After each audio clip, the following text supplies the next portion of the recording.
is the checking.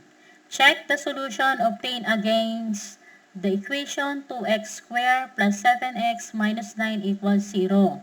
So when x is equal to 1, so we need to substitute 1 to our x. So 2 times 1 squared plus 7 times 1 minus 9 is equal to 0. So we have 2 times 1 plus 7 minus 9 is equal to 0. Then 2 plus 7 minus 9 is equal to 0. Then 2 plus 7 we have 9. Minus 9 is equal to 0. Then 0 is equal to 0. So if x is equal to negative 9 over 2, so we have 2 times negative 9 over 2 square plus 7 times negative 9 over 2 minus 9 is equal to 0. So 2 times 81 over 4. So where do we get 81? So negative 9 times negative 9, we have a positive 81. And where do we get 4? So 2 times 2, we have 4. Minus 7 times negative 9, we have 63 over 2. Minus 9 is equal to 0. So we have 2 and 4. We will cancel 2.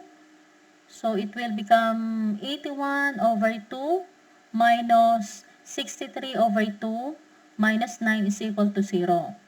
So we have 81 minus 63, we have 18 over 2. Minus 9 is equal to 0. So 9 minus 9 is equal to 0, and then we have 0 is equal to 0. Both values of x satisfy the given equation. So the equation 2x squared plus 7x minus 9 is equal to 0 is true when x is equal to 1 and x is equal to negative 9 over 2. So the equation has two solutions. We have x is equal to 1 or x is equal to negative 9 over 2. Okay, here is example number 2. So find the solution of the equation 3x squared plus 4x is equal to 0 using the quadratic formula. Step 1. Write the equation in standard form ax squared plus bx plus c is equal to 0. As what you can see, c is 0. So we have the equation ax squared plus bx is equal to 0, which is 3x squared plus 4x is equal to 0. Step 2. We need to determine the values of a, b, and c. So we have a is equal to 3, b is equal to 4, and c is equal to 0. Step 3. Substitute the values of a, b, and c in the quadratic formula. X is equal to negative b plus or minus the square root of b squared minus 4ac all over 2a. So we have x is equal to negative 4, which is 4 is our b, plus or minus the square root of the value of b is 4 square, minus 4 times the value of a is 3, then times c, which is the value is 0. All over 2 times the value of a is 3. Step 4. Simplify the result.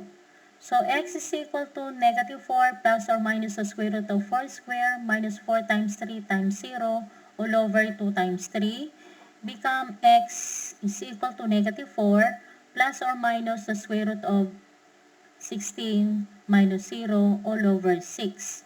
So we have x is equal to negative 4 plus or minus the square root of 16 over 6. Where the square root of 16 we have 4. That's why we have x is equal to negative 4 plus or minus 4 over 6. So we have x is equal to negative 4 plus 4 is equal to 0 over 6. Then x is equal to 0. And another one, we have x is equal to negative 4 minus 4 over 6. So we have x is equal to negative 8 over 6. Then we have x is equal to negative 4 over 3. Checking. Check the solution obtained against the equation 3x squared plus 4x is equal to 0. So when x is equal to 0, it will become 3 times 0 squared plus 4 times 0 is equal to 0. So 3 times 0 plus 0 is equal to 0. So 0 is equal to 0. So when x is equal to negative 4 over 3, so we have 3 times negative 4 over 3 square plus 4 times negative 4 over 3 is equal to 0. So 3 times negative 4 times negative 4, we have 16. 3 times 3, we have 9.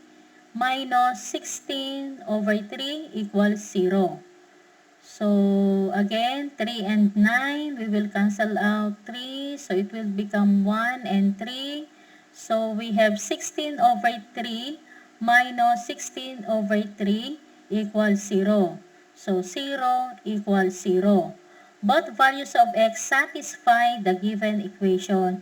So the equation 3x squared plus 4x is equal to 0 is true when x is equal to 0 and x is equal to negative 4 over 3.